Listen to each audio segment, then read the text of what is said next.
Hello, good day. We are the Ministry of the Real Truth, and we decided to go right back through history to, as far as possible as we could,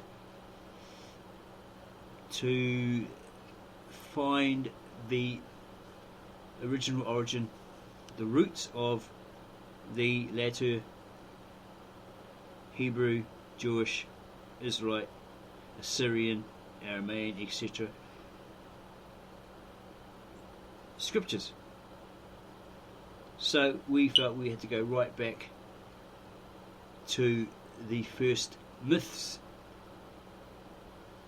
and perhaps cover some of the pseudepigraphers like the Lost Book of Adam and Eve and so forth. And we came across this book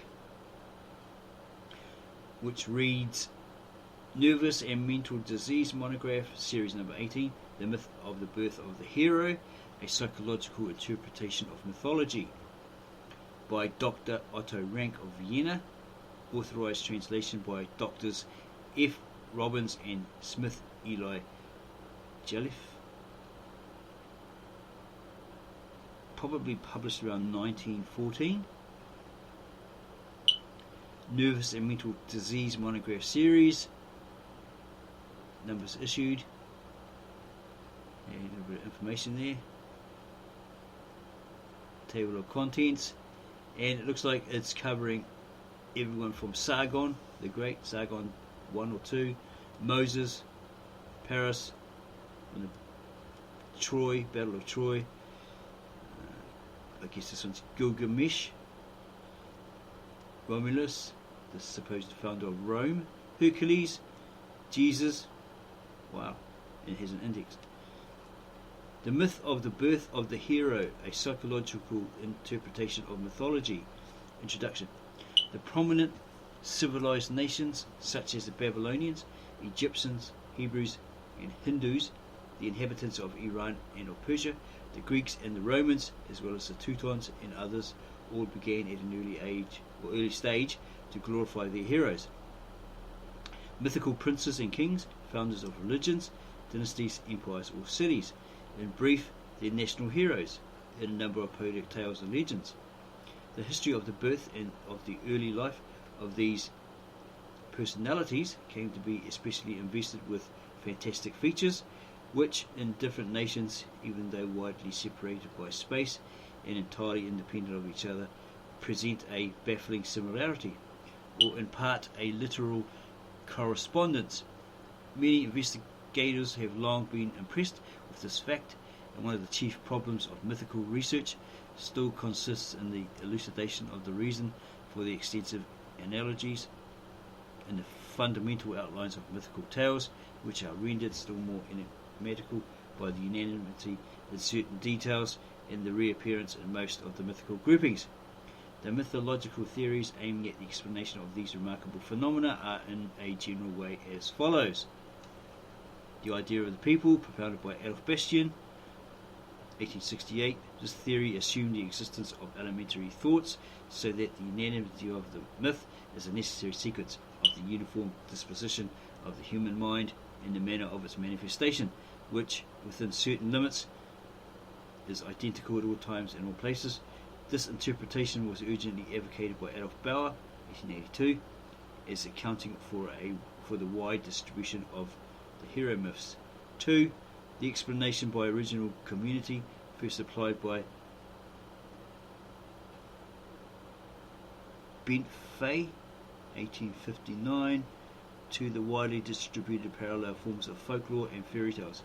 Originating in a favourable locality, India, these tales were first accepted by the primarily related, namely the Indo-Germanic peoples, then continued to grow while retaining a common primary trait, and ultimately radiated over the entire earth. This mode of explanation was first adapted to the wide distribution of the hero myths by Rudolf Schubert, 1890.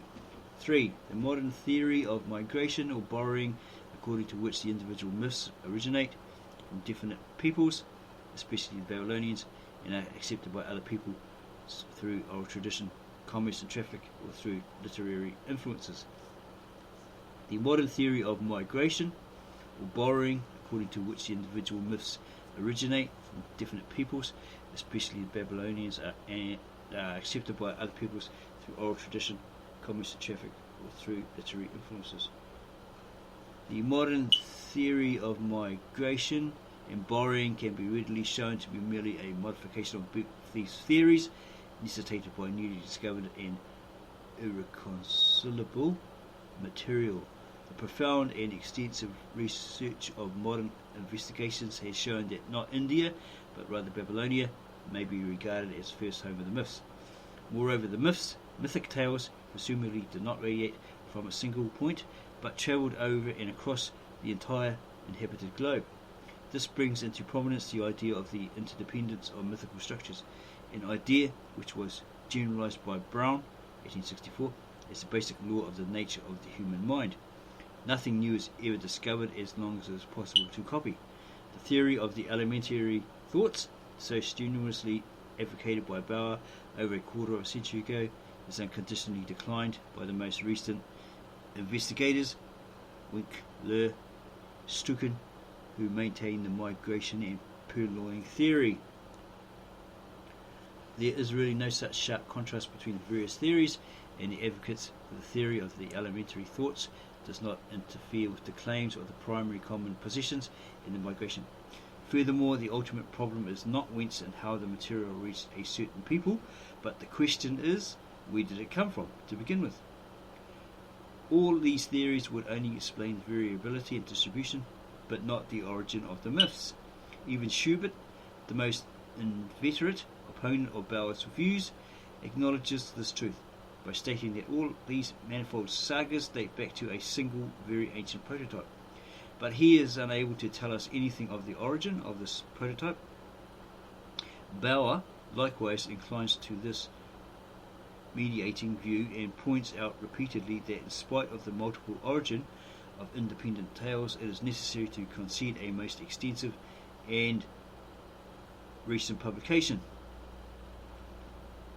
ramified purloining, as well as an original community of the concepts and related peoples. The same conciliatory attitude is maintained by Lessman in the recent publication, around 1908, in which he rejects the assumptions of the elementary thoughts, but admits that primary relationship and purloining do not exclude one another.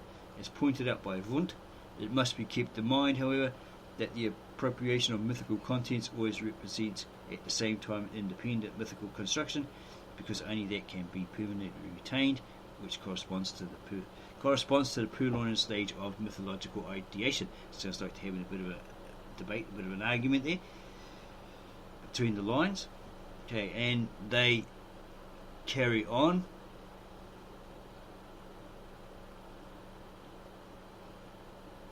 You can read this on your own time, at your own pleasure. There's quite a lot of information here.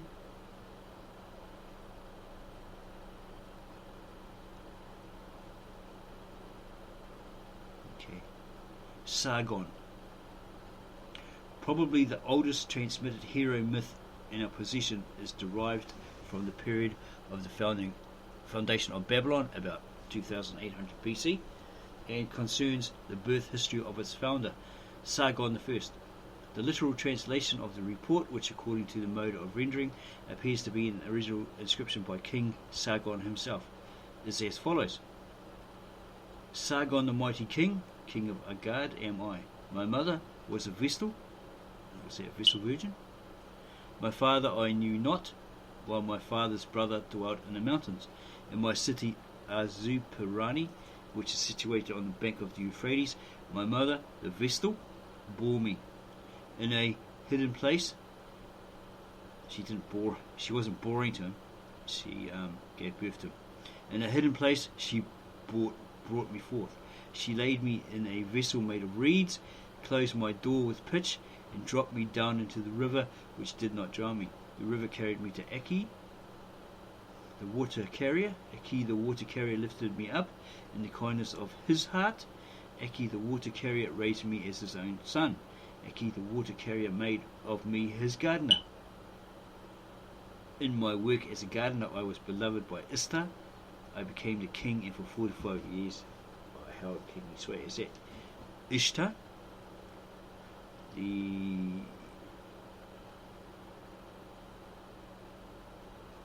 rendering from that language. Sound familiar? That story sound familiar? Okay. Moses. The biblical birth history of Moses, which is told in Exodus chapter 2, presents the greatest similarity to the Sargon legend, even an almost literal correspondence of individual traits. Already, the first chapter, 22, relates that Pharaoh, or the king, because Pharaoh I think in Merileta actually means house of, or house, maybe it's Greek, commanded his people to throw into the water all sons which were born to Hebrews, while the daughters were permitted to live, the reason for this order being referred to the over-fertility of the Israelites. The second chapter continues as follows. And there went a man of the house of Levi, or Levi, and took to wife a daughter of Levi. And the woman conceived and bare a son, and when she saw him that he was a goodly child, she hid him 3 months. And when she could no longer hide him, she took for him an ark of bulrushes, and daubed it with slime and with pitch, and put the child therein, and she laid it in the flags by the river's brink. And his sister stood afar off to wit what would be done to him. This must be Old English or something. And the daughter of Pharaoh came down to wash herself at the river, and her maidens walked along by the riverside. And when she saw the ark among the flags, she said to her maid to fetch it.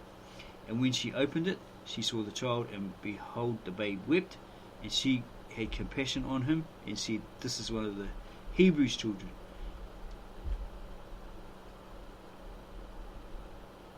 Then said his sister to Pharaoh's daughter, Shall I go and call to thee a nurse of the Hebrew woman, that she may nurse the child for thee?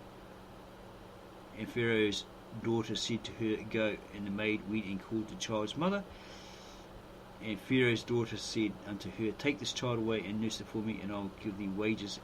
And the woman took the child and nursed it, and the child grew, and she brought him unto Pharaoh's daughter, and he became her son. And she called his name Moses. And she said, Because I drew him out of the water. Yeah, it's quite amazing there that, okay, she gets this woman who happens to be the mother. Okay, the estrogen in her paps naturally is designed for the child she bears, right? So yeah, it all fits. Okay, very similar to the story of King Sargon above this. Okay, and this Pharaoh's daughter recognized it was a Hebrew child. So I'm wondering, can't help but thinking, well, if she introduced this child as her son, and he ended up being educated in the Egyptian courts, etc., then wouldn't the Pharaoh or the king, if he had a brain, go, well, this guy looks like a Hebrew, not an Egyptian. Where the hell did you get this kid from, you know? He'd been sleeping around or something like that, you know? But yeah, probably, I don't know, it's, yeah, power of God, etc. Okay, as people will say. Yeah, just, yeah, it seems too close to the Sargon saga, and there's some holes in that story. Okay, but with God, anything is possible. So, who knows? Okay, this account is ornamented by rabbi mythology through an account of the events preceding Moses' birth. In the 60th year after Joseph's death, the reigning Pharaoh saw in his dream an old man who held a pair of scales. All the inhabitants of Egypt lay on one side, with only a suckling lamb on the other. But nevertheless, this outweighed all the Egyptians. The startled king at once consulted the wise men and astrologers who declared the dream to mean that a son would be born to the Israelites who would destroy all Egypt. The king was frightened and at once ordered the death of all newborn children of the Israelites in the entire country. On account of this tyrannical order, the Levite Amram, who lived in Goshen, meant to separate from his wife Jochebed, so as not to fall doomed to certain death that children conceived from him. But this resolution was opposed later on by his daughter Miriam, who foretold with prophetic assurance that precisely the child suggested in the king's dreams would come forth from her mother's womb and would become the liberator of his people. So is that the sister telling the mother, or telling the father, or whoever he was, that this child would come from her mother's womb and become the liberator of his people? Amram therefore rejoined his wife, from whom he had been separated for 3 years. At the end of 3 months she conceived.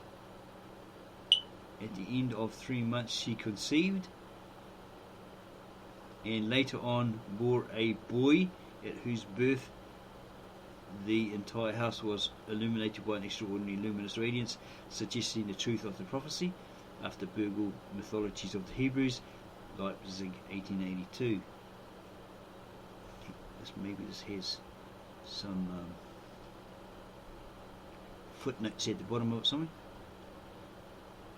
Similar accounts are given of the birth of the ancestor of the Hebrew nation, Abraham. He was the son of Therak, Nimrod's captain, and Amtalai.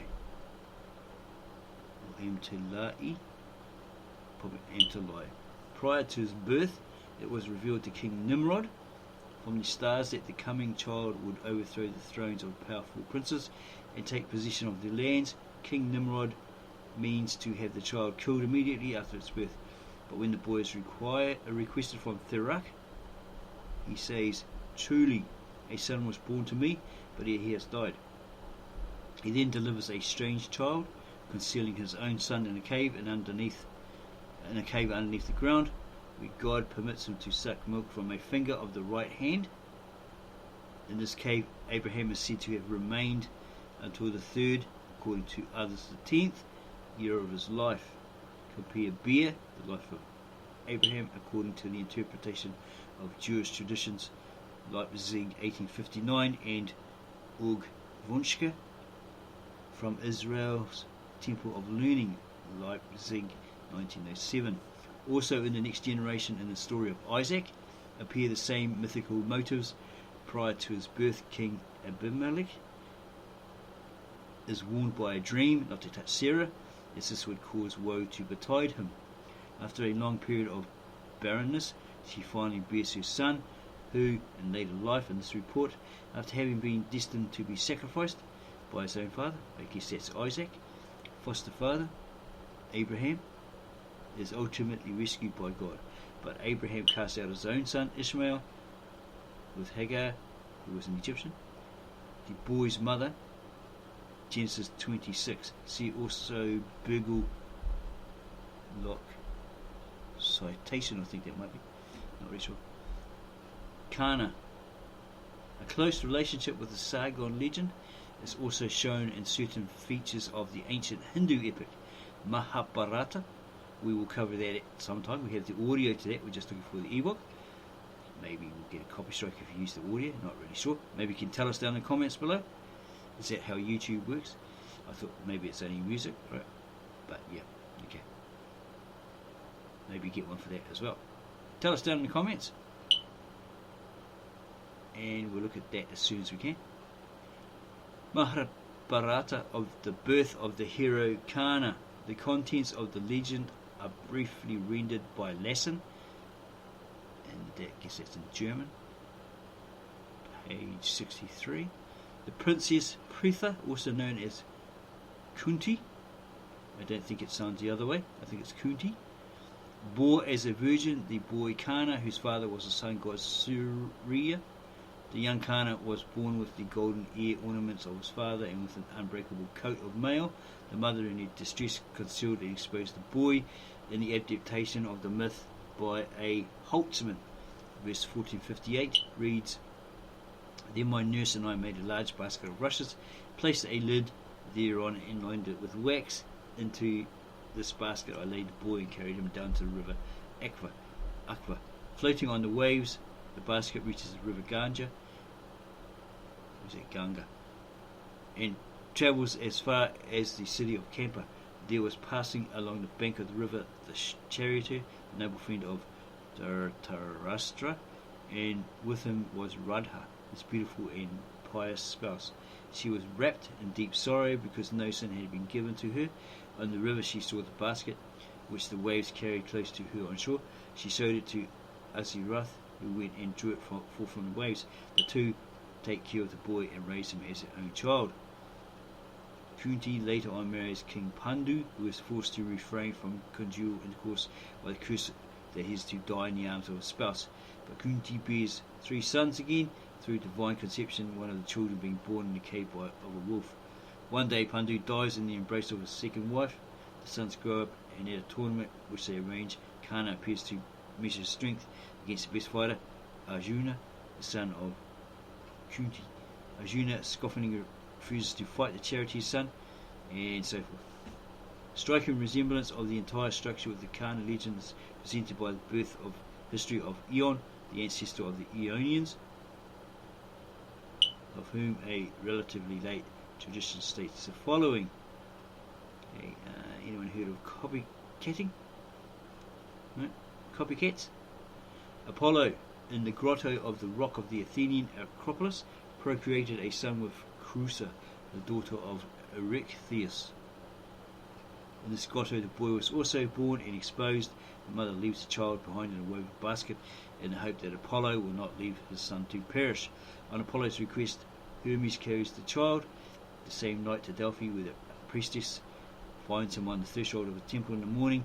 She brings the boy up, and when he has grown into youth, makes him a servant of the temple.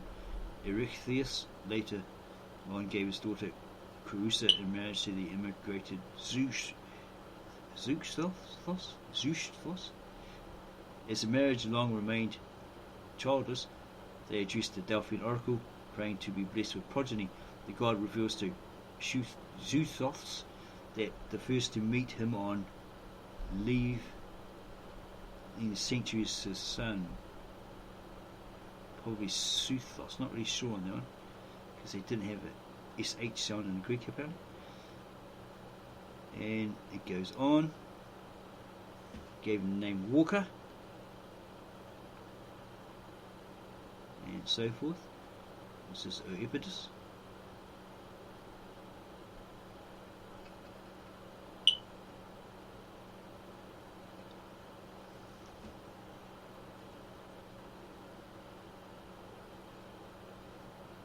Okay, the boy was exposed in a box on the sea and was taken from the water by Periboa, the wife of King Polybos, as she was rinsing her clothes by the shore. Polybos brought him up as his own son.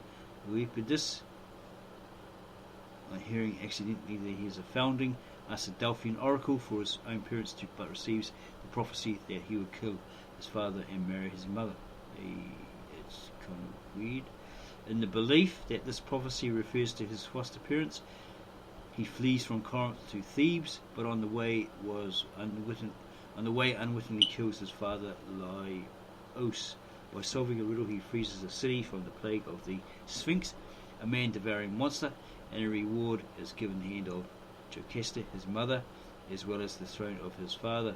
The revelation of these horrors and the subsequent misfortune of Oedipus were a favourite subject for spectacular display among the Greek tragedians.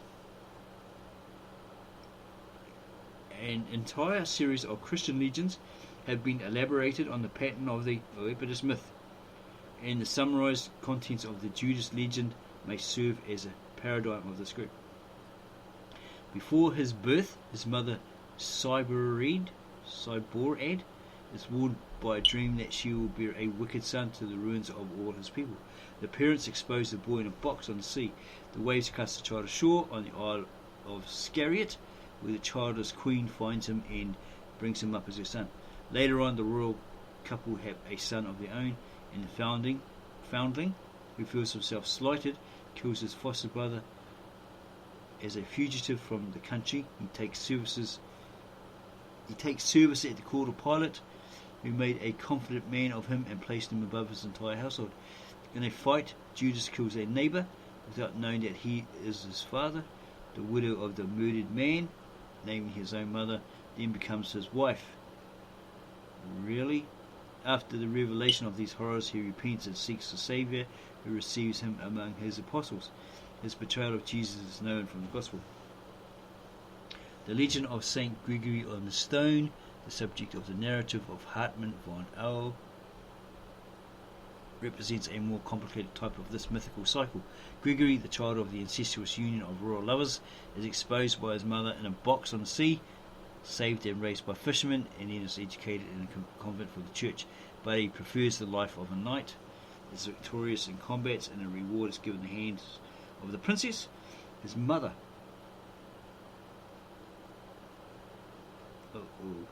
After the discovery of the incest, Gregory does penance for 17 years on a rock in the midst of the sea, and he is finally made the Pope at the command of God. Compare Cholavicus, History of German Poetry, according to the antique elements. And another very similar legend is the Iranese legend of King Darab, told by King Fiduci in the Book of Kings, and read by Spiegel.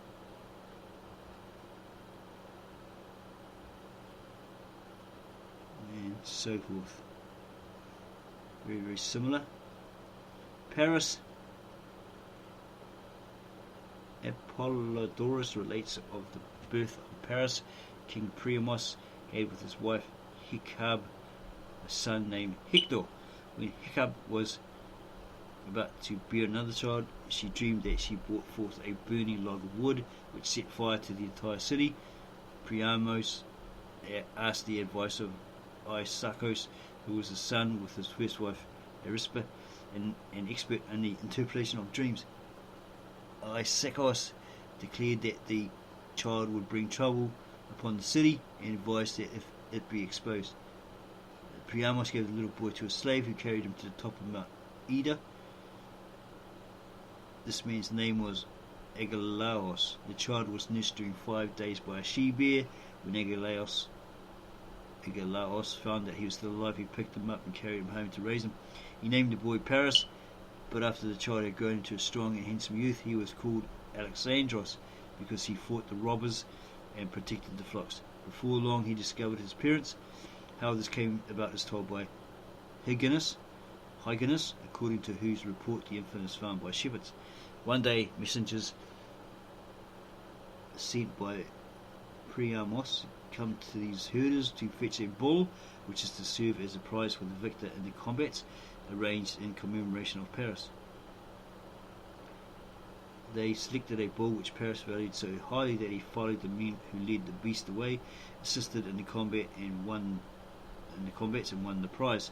This aroused the anger of his brother Deiphobos, who threatened him with his sword, but his sister Cassandra recognized him as her brother, and Priamos joyfully received him as a son. The misfortune which Paris later on brought to his family and his native city through the abduction of Helena is well known from Homer's poems, as well as their predecessors and successors, their prologue and epilogue. So that's possibly why Hector was killed by a Greek hero and dragged behind his chariot. A certain resemblance with the story of the birth of Paris is presented by the poem of Zal in Fiduci's Persian hero myths, translated by Shkak. The first son is born to Sam, king of Sistan, by one of his consorts. Because he had white hair, his mother concealed the birth, but the nurse reveals the birth of his son to the king. Sam is disappointed and commands that the child be exposed. The servants carry it on the top of Mount Elbas, where it is raised by the Somug, powerful bird. The full-grown youth is seen by a travelling caravan, whose members speak of him as whose nurse a bird is sufficient. King Sam once sees his son in a dream and sallies forth to seek the exposed child. He is unable to reach the summit of the elevated rock, where he finally espies the youth, but the Somug bears his son down to him. he receives him joyfully and nominates him as his successor.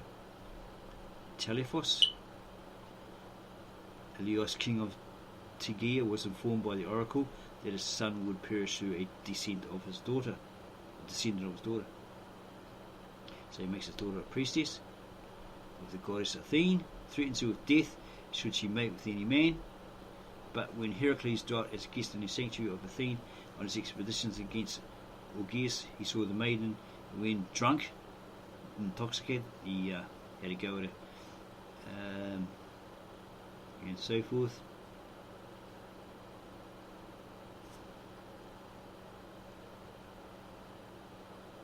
He becomes the king of Mysia. Perseus, Gilgamesh,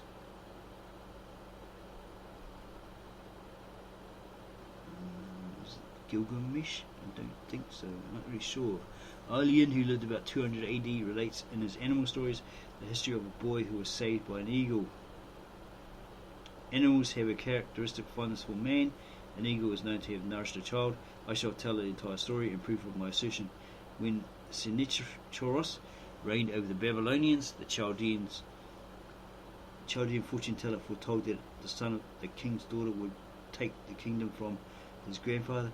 This verdict was a prophecy of the Chaldeans. The king was afraid of this prophecy, and humorously speaking, he became a second Acrisius for his daughter, over whom he watched with the greatest severity. But his daughter, fate being wiser than the Babylonian, conceived secretly from an inconspicuous man. For fear of the king, the guardians threw the child down from the Acropolis, where the royal daughter was imprisoned. The eagle, with his keen eyes, saw the boy's fall, and before the child struck the earth, he caught it on his back, brought it into a garden, and set it down with great care. When the overseer of the place saw the beautiful boy, he was pleased with him and raised him. The boy received the name Gilgamesh and became the king of Babylonia. Okay, so I don't think that's Gilgamesh. If anyone regards this as a fable, I have nothing to say, although I have investigated the matter to the best of my ability. Also from Achaemenus, a Persian, from whom the nobility of the Persians is derived, I learned that he was the pupil of an eagle. Okay, sounds very mythical, and he's maybe trying to say it's true. There's one on Kuros. The myth of Kuros, which the majority of investigators place in the centre of this entire mythical circle, without entirely sufficient grounds, it would appear, has been transmitted to us in several versions. According to the report of Herodotus, about 450 BC, who states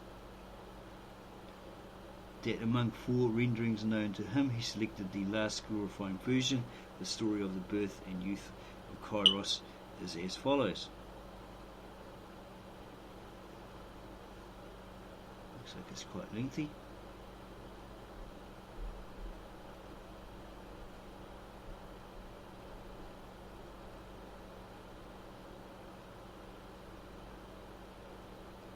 An altogether different version of the Kairos myth is extant in the report of a contemporary of Herodotus, Ctesias, the original of which has been lost, but is replaced by a fragment of Nicolaus of Damascus. Is it like Damascus? Nicholas of Damascus? The fragment from Nicolaus summarizes the narratives of Ctesias, which comprised more than an entire book in his Persian history, and so forth.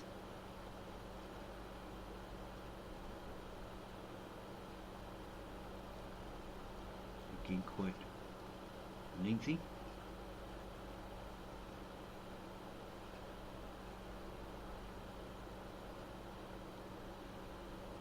Tristan.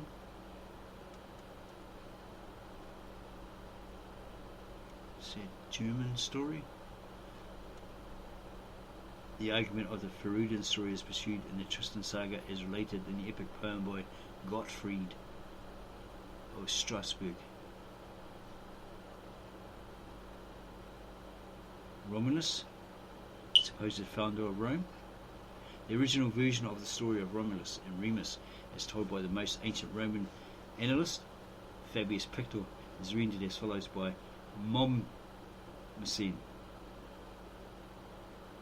Twins born by Ilia, daughter of the preceding king Numitor, from the embrace of the war god Mars, were condemned by King Amulius, the present ruler of Alba, to be cast into the river. The king's servants took the children and carried them from Alba as far as the Tiber on the Palatine hill, but when they tried to descend the hill to the river to carry out the command, they found that the river had risen and they were unable to reach its bed. The tub with the children was therefore thrust by them into the shallow water at the shore.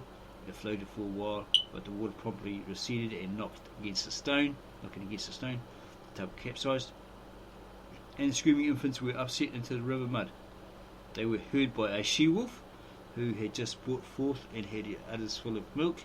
She came and gave her teats to the boys to nurse them, and as they were drinking, she licked them clean with her tongue.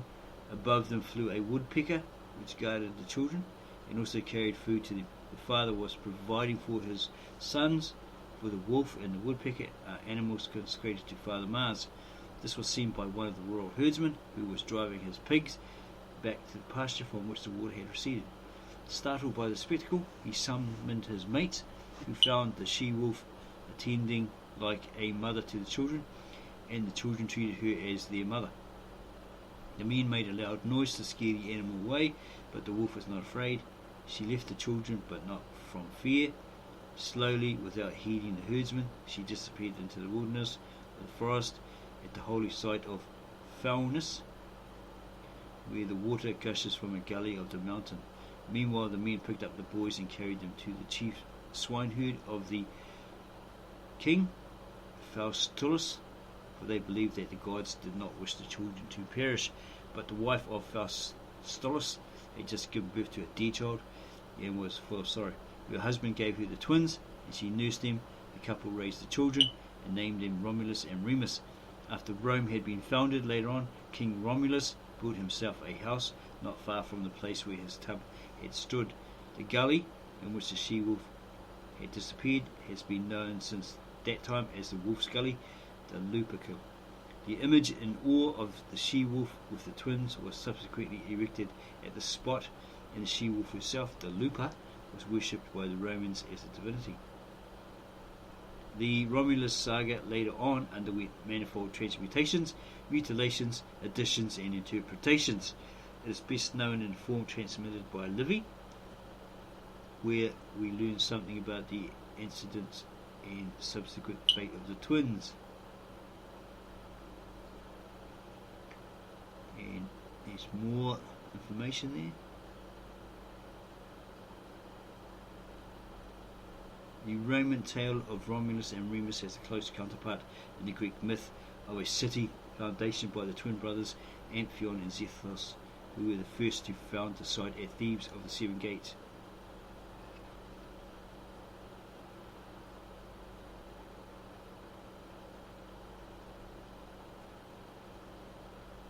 Hercules,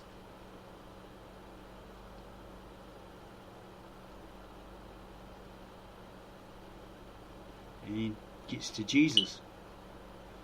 The Gospel according to Luke 1:26-35 relates the prophecy of the birth of Jesus as follows. And in the 6th month, the angel Gabriel, who was sent from God unto a city of Galilee named Nazareth, Nusrat, which means victorious,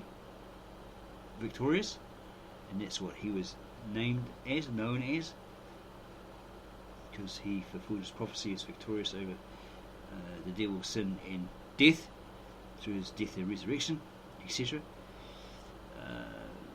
In the ancient Galilean Aramaic, Nusrat means victorious, or the town of Nazareth. Okay, so Gabriel was sent from God unto a city of Galilee named Nazareth, to a virgin espoused to a man whose name was Joseph. So she was engaged, okay, not yet married. Espoused could mean like promised to a man, whose name was Joseph, of the house of David, and the virgin's name was Mary. And the angel came in unto her and said, Hail, thou art highly favoured, the Lord is with thee, blessed art thou among women. And when she saw him, she was troubled at his saying, and cast in her mind what manner of salutation this should be. And the angel said unto her, Fear not, Mary, for thou hast found favour with God, and behold, thou shalt conceive in thy womb, and bring forth a son, and call his name Jesus. He shall be great, and shall be called the Son of the Highest, and the Lord God shall give unto him the throne of his father David. That's his forefather, ancestor. And he shall reign over the house of Jacob forever, and of his kingdom there shall be no end. It's everlasting. Then said Mary unto the angel, How shall this be, seeing I know not a man? In other words, she was a virgin.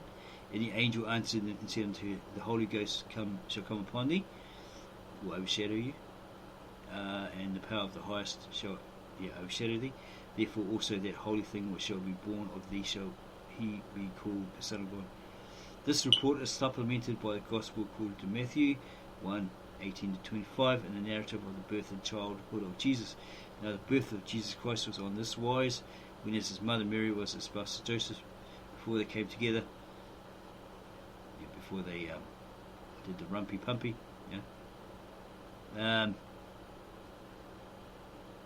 she was found with child with the Holy Ghost, and so forth. And the story goes.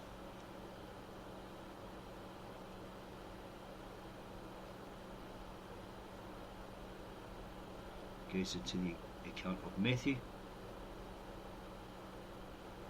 and it states similar birth legends to those of Jesus have also been transmitted of other founders of religions, such as Zoroaster, who is said to have lived about the year 1000 before Christ, so forth.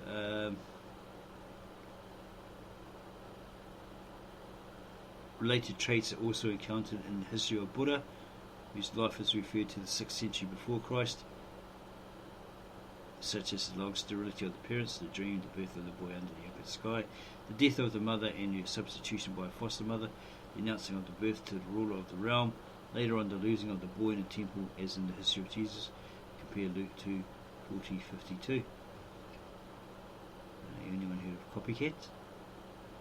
Siegfried. Okay, this is Old Norse story.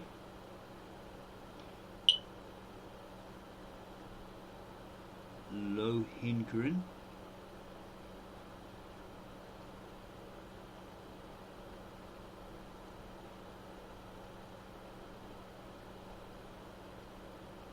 It's very, very lengthy. Be here all day reading all of that information.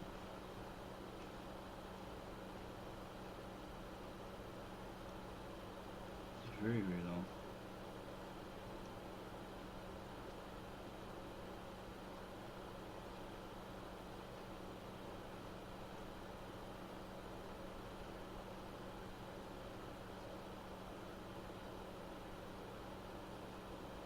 And index for the different people, different subjects.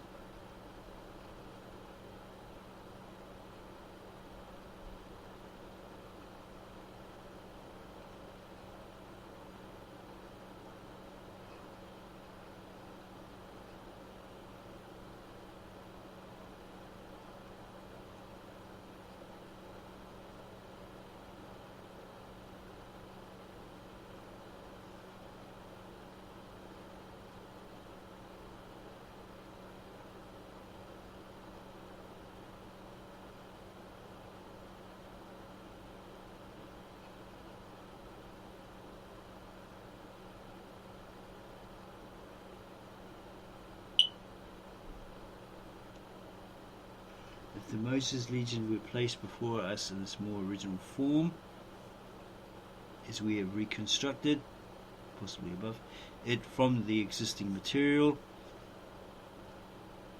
the sum of this interpretation mechanism would be approximately what is told in the myth as it is actually transmitted, namely that his true mother was not a princess, but the poor woman who was introduced as his nurse, her husband being his father. This interpretation is offered as the tradition in the reconverted myth, and the fact that this tracing of the progressive mutation furnishes the familiar type of hero myth is the proof for the correctness of our interpretation. It might be important to read from a certain point to understand how they came to that conclusion.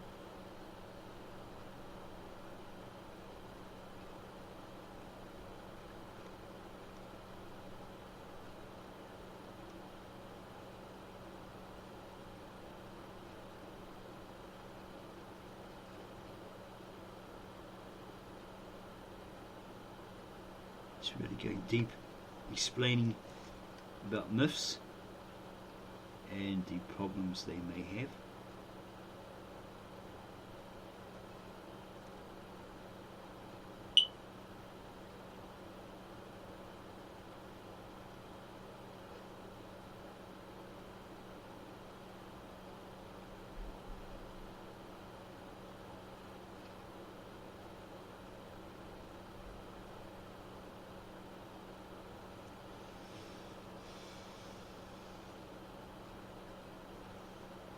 So if you liked this video, subscribe to our channel, ensure that notification bell is set, add your comments if you liked it in the comment section below, give us a like or two, and go tell your friends about this video, as it goes semi-deep into what myths actually were or are, and reveals similarities between Sargon, Moses, and all other so-called holy men or mystical gurus, etc., from thousands of years ago, centuries and centuries ago.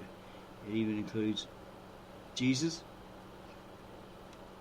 and it goes deep towards the end